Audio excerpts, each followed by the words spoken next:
Et si je te disais qu'à chaque fois que tu fais la file d'attente pour le donjon de l'extrême, tu passes au-dessus et à côté des deux éléments les plus importants pour son fonctionnement? Ici, tu as la grille sous laquelle passe le câble et ici, tu as le moteur électrique qui sert à hisser la nacelle tout en haut. Allez, viens, je te montre comment fonctionne le donjon de l'extrême.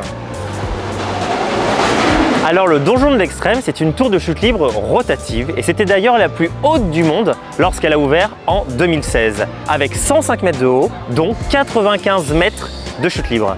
Mais alors cette nacelle, qui peut contenir jusqu'à 24 passagers et peser jusqu'à 13 tonnes, il faut bien trouver un moyen de la hisser jusqu'au sommet de la tour avant de la relâcher.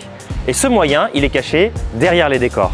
Et l'outil magique, le voici. C'est un ensemble de 6 moteurs électriques pour une puissance totale de 400 kW qui sont reliés à un tambour.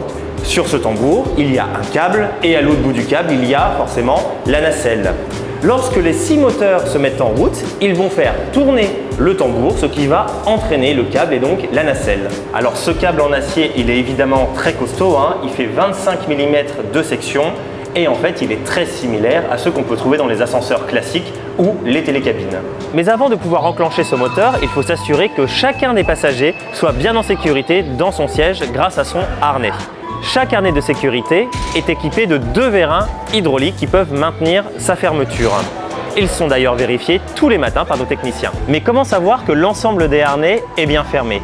Eh bien en fait, chaque harnais possède un petit embout comme celui-ci qui est en fait un détecteur inductif.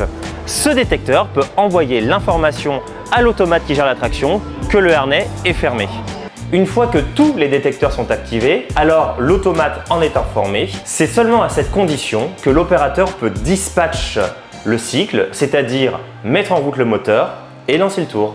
D'ailleurs, il n'y a pas qu'une seule nacelle, il y en a en fait 2. Il y a la supérieure, le catcheur, qui est toujours accroché au câble du moteur et évidemment la gondole qui est celle dans laquelle les passagers s'assoient. Et ce qui lie le catcheur et la gondole, ce sont ces 2 énormes crochets qu'on voit très bien lorsqu'on est dans la file d'attente et qu'on entend aussi à la fin de chaque tour. Et donc justement, ces 2 ensembles vont monter à 95 mètres de haut, exactement ce qu'on est en train de faire là. D'ailleurs, on arrive bientôt et il fait froid et c'est très haut. Voilà.